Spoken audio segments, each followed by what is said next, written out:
Halo gengs, balik lagi di channel edukasi santai yang bisa nemenin kamu mikir sambil rebahan. Sebelum kita bahas topik panas hari ini, jangan lupa klik tombol subscribe biar lo nggak ketinggalan konten informatif lainnya. Hari ini kita bakal ngebahas soal sesuatu yang udah kayak kanker stadium akhir di banyak negara. Korupsi. Dan jangan salah, korupsi itu bukan cuma soal maling duit negara. Tapi bisa jadi penyebab utama kenapa hidup lo rasanya makin berat, harga naik terus, jalanan bolong-bolong, dan pendidikan makin mahal. Yuk, kita bedah bareng-bareng seberapa bahaya korupsi itu.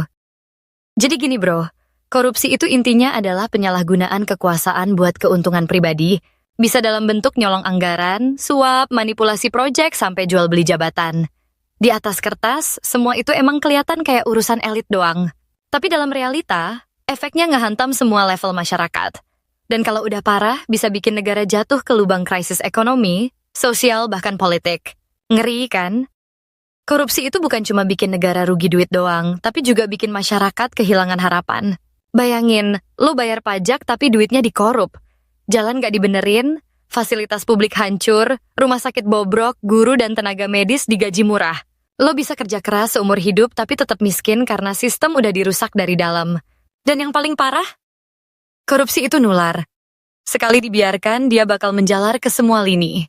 Menurut Transparency International, skor indeks persepsi korupsi Indonesia di 2024 itu ada di angka 34 dari 100. Artinya, masih jelek.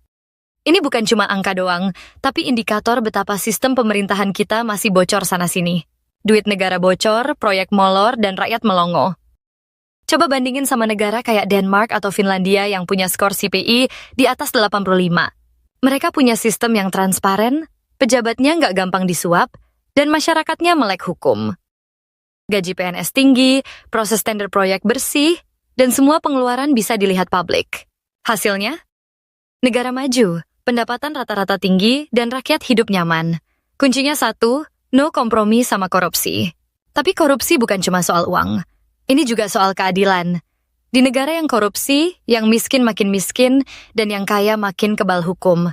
Lo bisa lihat sendiri di berita, koruptor miliaran malah dapat remisi lebaran, sedangkan rakyat kecil yang nyolong sendal bisa ditahan. Di situ kadang gue merasa sedih, bro. Di bidang pendidikan, korupsi bikin mutu sekolah jeblok.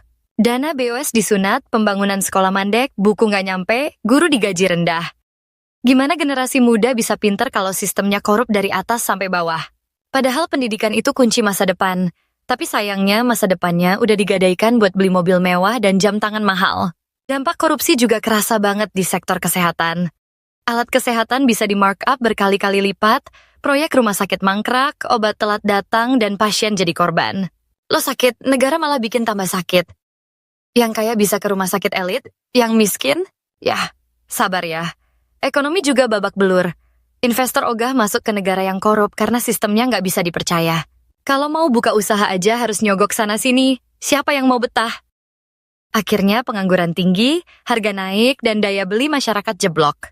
Ujung-ujungnya, hidup makin susah dan rakyat jadi korban sistem yang udah rusak.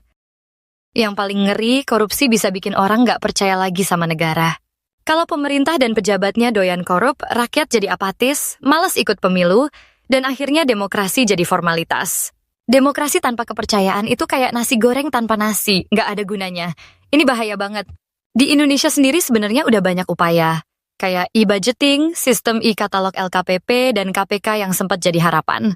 Tapi sayangnya, seringkali upaya ini digerogoti balik dari dalam. Lembaga pengawas pun bisa dilemahkan kalau nggak ada dukungan rakyat yang kuat. Jadi kesimpulannya, korupsi itu bukan cuma bahaya, tapi benar-benar racun yang bisa ngebunuh masa depan bangsa secara perlahan. Dari ekonomi, pendidikan, kesehatan, sampai kepercayaan publik, semuanya rusak. Dan yang dirugikan paling besar adalah anak-anak kita. Iya, termasuk lo yang lagi nonton video ini. Kita nggak bisa nunggu pahlawan datang. Kita semua harus jadi bagian dari solusi. Meski cuma dengan hal kecil kayak nggak nyogok, berani speak up, dan dukung transparansi. Karena perubahan nggak bakal datang dari atas, tapi dari suara bawah yang makin lama makin keras. Kalau kita biarin terus, ya siap-siap aja tinggal di negara yang terus miskin padahal sumber dayanya melimpah. Negara yang katanya kaya, tapi rakyatnya nggak ngerasain. Negara yang penuh potensi, tapi dijarah oleh warganya sendiri. Ironi banget kan? Tapi gue percaya, lo semua yang nonton video ini punya kesadaran lebih. Dan mungkin lo bakal jadi bagian dari generasi yang akhirnya mutusin buat bilang, cukup. Karena kalau bukan sekarang, kapan lagi? Dan kalau bukan lo, siapa lagi? Oke gengs, segitu dulu obrolan kita hari ini. Semoga lo jadi makin melek tentang bahaya korupsi dan gak jadi bagian dari lingkarannya. Jangan lupa share video ini ke teman-teman lo biar makin banyak yang sadar. Dan yang paling penting, klik tombol like, komen pendapat lo, dan subscribe biar kita bisa terus bikin konten edukatif kayak gini.